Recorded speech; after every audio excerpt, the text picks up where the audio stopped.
भैया के बोला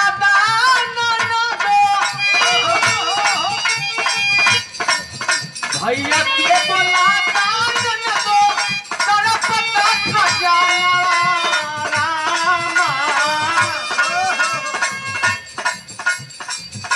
भैया के बोला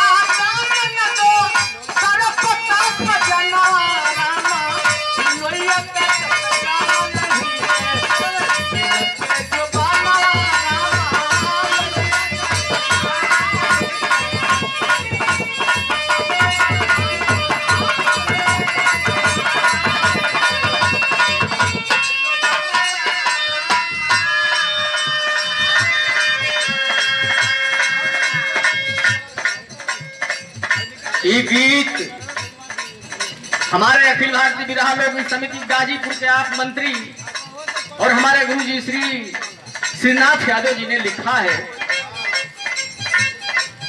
पति पत्नी का बीच का बात बा, दुए प्राणी हवन, घर में खाए पिए का कोनो काज नहीं बा, अनाज उपलब्ध बा लेकिन रुपया पैसा का तंगी बा, रुपया पैसा नहीं थे, मर्दा कलश की देखबी रे, रुपया पैसा बिना खेतियों ढंग से नहीं खे हो पावत। आप कहती तो हम जैती बाहर कमाए, दो पैसा कमा के लेती तो हमने के ढंग से परिवार चल जाए। नारायण आदेश तो दे दे विनोद भैया, गई कमाए लेकिन साल भर बीत गई, 2 बरिस बीत गई, 3 बरिस बीत गई, न कोनो खबर लेता, न चिट्ठी भेजता, न फोन करता। परेशान हो गलू मेहरारू,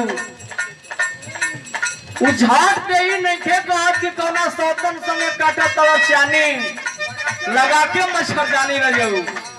समझदार औरत रहे भाई, समझावत हिया, चिट्ठी लिखत हिया, का लिखला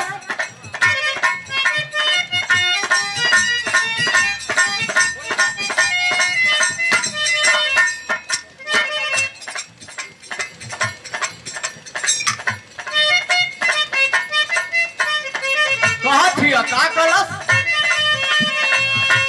कहिया ले स्वामी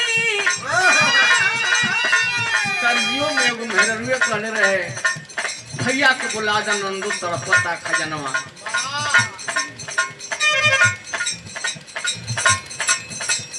इहो एगो मेहरारू कहती का कहलस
रुपया कमाई हम पैसा भेजब हमनी के गरीबी दूर हो जाई।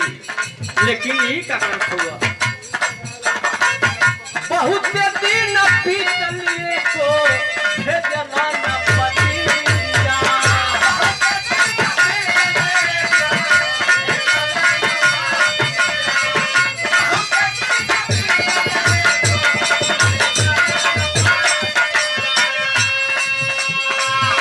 कौन चूक भइल स्वामी सहिना सकतिया।